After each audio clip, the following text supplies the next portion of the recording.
يا مساء الجمال والحلويات كلها. بصوا، ده برجر، احلى واسهل برجر في البيت، وهتاكلوه في حياتكم كلها، ولا ميتيكو ولا اطياب ولا حلواني ولا اي حاجة من الكلام ده كله. بصوا، مفيش مطعم هيعرف يجيبلك البرجر الجامد ده. اعمليه، هتلاقي حاجة نظيفة، بتاكلي حاجة حلوة، لحمة فعلا، مش حاجة عليها اضافات كتير بقى وحاجات انتي ما تعرفيش ايه هي، نظيفة مش نظيفة. بس بصي، طعمه رهيب وشكله، شايفين والله ما شكل بس، شكله وطعمه جبار، حاجة كده وهم. بصوا هنا دي بقى ايه، اللحمة، نص كيلو لحمة، هو ده نص كيلو، وعليه نسبة 20% دهون. وهنا الكاتشب، بصوا معلقتين كاتشب، والخلطة بتاعت البرجر مش هنحط منها كتير، حاجة كده هتدينا طعم بس. اول حاجة اللحمة، ده نص كيلو، هطلع معاكي حوالي 7 قطع كبار. والكاتشب معلقتين كاتشب كبار، والبصل بودر معلقة من بتاعة الشاي بصل بودر، ومعلقة توم بودر، وبابريكا، كل ده معلقة ونص معلقة فلفل اسود، ورشة بسيطة قوي قرفة، ومعلقة صغيرة او نص معلقة صغيرة بيكنج باودر. وهنا هناخد معلقة كبيرة برضو من البهارات التوابل بتاعة البرجر، والملح هنحط حاجة بسيطة. بصوا، اول حاجة جبنا البولة، وبعد كده هننزل باللحمة. بصوا، بحاول افكها من بعضها، بس قلت خلاص يلا اعملها، وبعد كده كده كده هنخلطهم مع بعض. بصوا، الكاتشب بيديها طعم جميل قوي ولذيذ، وهيغنيكي عن ان انتي تحطي سكر او الحاجات دي، طبعا يعني ما تستغربوش، بنحط سكر، حاجة بسيطة طبعا، عارفين يعني ان احنا بنحط سكر على اساس ان هي تدي يعني ايه طراوة كده للحمة، وتخليها تستوي حلو كويس. بعد كده نزلنا بكل التوابل على بعض كلها. بصوا، وبعد كده بناخد معلقة بقى كبيرة، معلقة اللي هي برضو بتاعة الأكل العادية، معلقة كبيرة من التوابل بتاعة البرجر. وبصوا، الملح بقى مش هنحط كتير، ليه؟ لأن التوابل بتاعة البرجر طبعا فيها ملح، فاحنا بنحط كده رشة، يعني مش كتير طبعا زي ما هيكون ما فيش التوابل بتاعة البرجر. وبعد كده هنقعد بقى نقلبهم في بعض، بس مش هتحطي ولا فول صويا ولا اي حاجة. عايزة تحطي مثلا معلقة بقسماط كده حطي، بس انا ما حبيتش بصراحة، اكتفيت بكده، وفعلا كانت طالعة معايا جميلة ومظبوطة، ومكشتش على فكرة كتير، يعني طبعا اللي هو بتكش العادي بتاعها. بس والنص كيلو ده طلع معايا 7، يعني انا عملت منهم قطعتين صغيرين على اساس ان في اطفال وكده، فبيبقى كتير عليهم. بس فلكن هي هتطلع معاكي حوالي 7 قطع كبار حلوين يعني، الساندوتش اصلا بيبقى فظيع مشبع. بصوا، ده كيس تلاجة عادي جدا، انا جبته ورحت فتحته، يعني قطعته كده من اخره، من الحتة المقفولة، وقطعته بعد كده من الناحيتين المقفولين، بحيث ان هي بتبقى ايه، ناحية واحدة بس، فردة واحدة بس. وبعد كده بتجيبي الكورة كده بتاعت البرجر، وبتحطيها، وبعد كده بحط طرف الكيس، سيبيلها مساحتها، عشان طبعا لما هندوس عليها بالمكبس هتفرد، فانتي سيبيلها مساحتها في الكيس من هنا ومن هنا، ودوسي. بصوا، الحتة يعني كويسة، القطعة كويسة.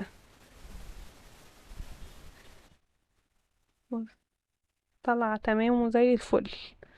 لو ما عندكيش المكبس ده مش مشكلة، عادي، ممكن في غطا برطمان بنفس الطريقة بالكيس والكلام ده كله. غطا برطمان عادي جدا هينفع معاكي برضو كويس قوي. لو حتى ما عندكيش غطا برطمان، اللي هو مثلا في الكيس كده وحطيها، وبعد كده روحي حطي القطعة دي، القطعة بتاعت اللحمة، ودوسي عليها بإيدك وحاولي تظبطيها بقى من كل النواحي. دوسي عليها بايدك عادي. احنا بنحط كمان الكيس ده ليه؟ لان لما بنشيلها بقى في الفريزر، البرجر ده هيقعد معاكي في الفريزر على قد ما يقعد. عادي انت جايباه كأنك جايباه اللي هو بتاع بره الجاهز. بصوا ده كده شكلهم لما خلص. عندك كيس تلاجة هتحطيهم وهتشيليهم في الفريزر. عندك اي علبة هتحطيهم في الفريزر هيقعد معاكي شهر اتنين عادي جدا، مش هيجرالوا اي حاجة. وبعد كده انا دخلتهم بقى الفريزر. ده تاني يوم بقى قعدوا خلاص بقى. وهنا تجميعة الساندوتش كان رهيب. بعد كده هنعمل دلوقتي البرجر، هنسويه ومش هياخد وقت منك في التسوية خالص. انا حطيت زيت وزبدة. الزبدة بتدي طعم لذيذ فيها، بس هو الاساسي بقى بتاع تسوية البرجر الزيت. الزبدة دي اضافة من عندك، عايزة تضيفيها ضيفيها، مش عايزة تضيفيها عادي، بس هو الاساسي طبعا الزيت. فانا جبت الجريل، وبعد كده رحت حطيت الزيت والزبدة. هي قطعة صغيرة من الزبدة. وبعد كده البصل. على فكرة احب اقول لكم ان البرجر مع البصل بيبقى طعمه خطير، حلو قوي قوي قوي. بصوا قطعت البصل دي الساندوتش كده، انا ساندوتش مش اكتر. فقطعة كده وبتقطعيها سميكة شوية يعني زي ما وريتها لكم. وهنا الكابوتشا والطماطم. عايزة خيار حطي، عايزة هالبينو حطي، عايزة خيار مخلل حطي، بيبقى تحفة طبعا الخيار المخلل والهالبينو. كل الاضافات اللي انتي حباها بقى خلاص. انتي هنا بتختاري الساندوتش اللي على مزاجك، حطي اللي انتي عايزاه. عايزة عندك شيدر، بس انا صراحة ما كانش عندي شيدر، فبيدي طعم برضو جميل قوي. عندك شيدر حطي عليه. بس وبعد كده جبت القطعة متجمدة زي ما هي، ولا هستناها تفك ولا اي حاجة. هفكها من الكيس وهتتفك معاكي بمنتهى السهولة. بفكها من الكيس وبحطها على طول. بصي هتاخد معاكي من 5 ل7 دقايق، مش اكتر من كده.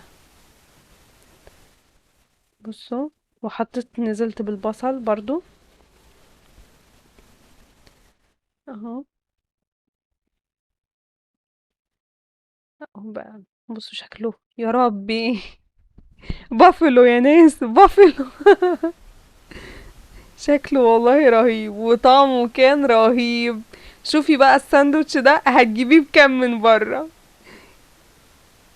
والله فكرة برضو المشروع يعني. بصوا بعد كده قلبت برضو البصل. انا بدي البصل تشويحة. الزبدة بقى انا حطاها مخصوص عشان البصل مش عشان البرجر، عشان البصل. وهقول لكم ليه لا عشان ايه تاني برضو يعني. انا هقول لكم انا حطيت الزبدة دلوقتي، بقول لكم عشان البصل وعشان حاجة تانية هقولها لكم، بس نكمل الفيديو مع بعض. بصوا جبت الكايزر بقى بتاعنا وفتحته عادي جدا ولا اي حاجة. شفت بوريكم اختراع انا. شايفين ما فصلتوش بقى خالص. يلا بقى لو مكملين لحد دلوقتي يلا بقى لايك لايك وشير وسبسكرايب بقى نوروني. بصوا بقى، هو ده الحاجة التانية اللي انا حطيتها عشانها الزبدة، عشان الكايزر. الزبدة بقى بتدي طعم رهيب. احنا طبعا بندي كده ايه صدمة للكايزر. الخطوة دي اختيارية، مش حابة تعملي كده خلاص ما يعني براحتك، بس هي هتخليه لذيذ قوي. وطبعا انا اخترت ان انا احط الكايزر بعد ما كان البرجر نزل بقى الصوص بتاعه كده، على اساس الكايزر ياخد من طعم الصوص. خلاص كده تمام. احنا مش بنسوي بقى البصل، احنا مش اكتر من احنا اننا ايه بنودي طعم البصل، ما يبقاش ان احنا بناكل بصل صريح، لا احنا عايزين ناخد طعمه الحلو. بصوا بقى، شايفين؟ بعت البرجر وجبت الكايزر مكانه عشان ياخد من الصوص اللي نزل منه. خدت كل الصوص على قد ما اقدر، بيدي طعم رهيب. شايفين شكله؟ يا ربي.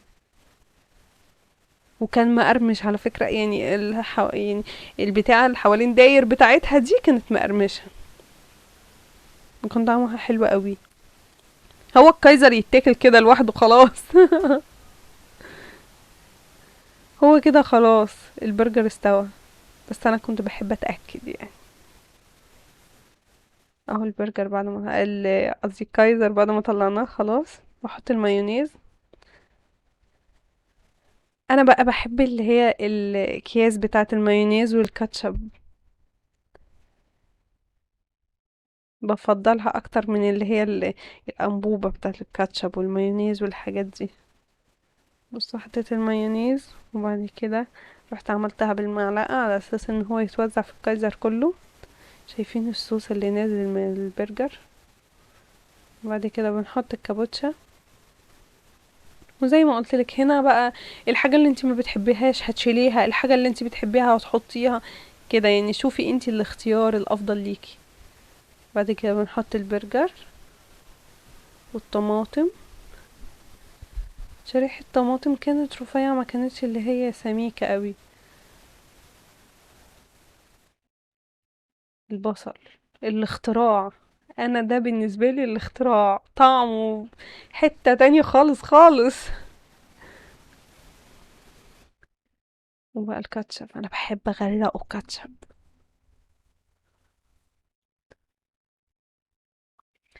ودلوقتي بقى انتي هتحبي اللي انتي تحطيه زي ما قلتلكوا في الاول، حطوه. اي حاجة تخطر على بالكوا حابينها حطوها، ما توقفوش على حاجة، المهم وهيديكوا الطعم الحلو في الاخر. طالما ان انتي حابة المكون اللي انتي حباه في الساندوتش، هتاكليه وهتلاقيه طعمه جميل.